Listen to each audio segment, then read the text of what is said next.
یہ اس قافلے کا ملبہ ہے جہاں ایرانی جنرل قاسم سلیمانی مارا گیا تھا۔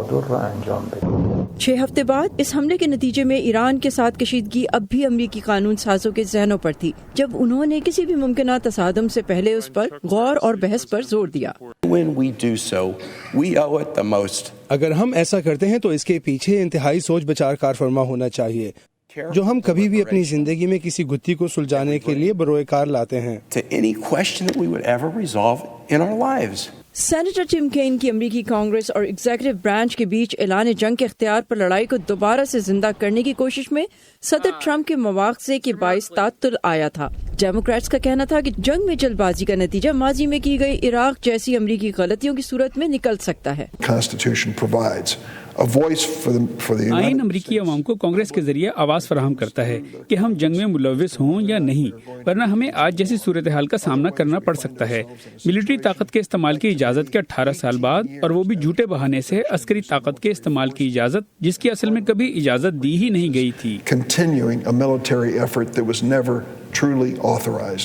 ٹم کین کو سینیٹرز مائک لی اور رینڈ پال جیسے اہم سینیٹرز کی حمایت اس وقت حاصل ہوئی جب انہوں نے یہ کہا کہ انتظامیہ کی 8 جنوری کی انٹیلیجنس بریفنگ کے شواہد قاسم سلیمانی پر حملہ کرنے کے لیے ناکافی تھے۔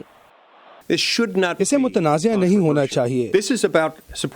یہ صدر ٹرمپ کی خارجہ پالیسی میں ان کا ساتھ دینے اور یہ یقینی بنانے کی کوشش ہے کہ ہم کسی لڑائی کا آسانی سے یا جلد بازی میں حصہ نہ بن جائیں۔ لیکن ریپبلکن سینیٹرز کی اکثریت کی جانب سے اس قرارداد پر تنقید ہوئی۔ ان کا کہنا تھا کہ یہ صدر کے اختیار کو محدود کرتا ہے۔ صدر امریکی افواج کے کمانڈر ان چیف ہیں۔ 535 لوگ ملٹری آپریشنز کی پلاننگ کا حصہ نہیں ہو سکتے، اور وہ 535 کانگریس کے ارکان ہیں۔ آپ جانتے ہیں کیا ہوگا اگر قوم کو فوری طور پر جواب دینا ہو، لیکن اس سے پہلے آپ کو ایوان کے 535 ارکان کو راضی کرنا ہو۔ ایک ریپبلکن حامی کا کہنا تھا کہ اس قرارداد کا مقصد ہرگز یہ پیغام بھیجنا نہیں کہ صدر ملک سے باہر امریکی افواج کا دفاع نہیں کر سکتے۔ نہ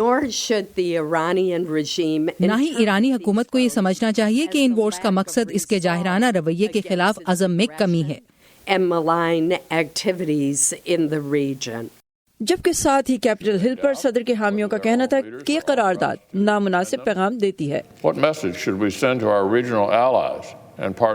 ہم اپنے علاقائی ساتھیوں کو کیا پیغام بھیج رہے ہیں؟ کیا وہ ہماری مسلسل حمایت پر بھروسہ کر سکتے ہیں؟ اور یہ ہمارے اصل طاقتور حریفوں کو جیسے چین یا روس کو کیا پیغام دے گا اگر ہم ایک نسبتاً چھوٹے چیلنج ایران کے معاملے پر یکجا نہ رہ سکیں؟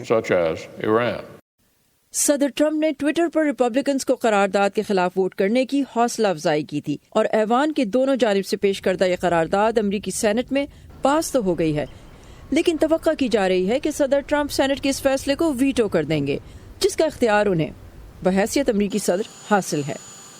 کیتھرین جپسن کے ساتھ صبا شاہ خان، وائس آف امریکہ۔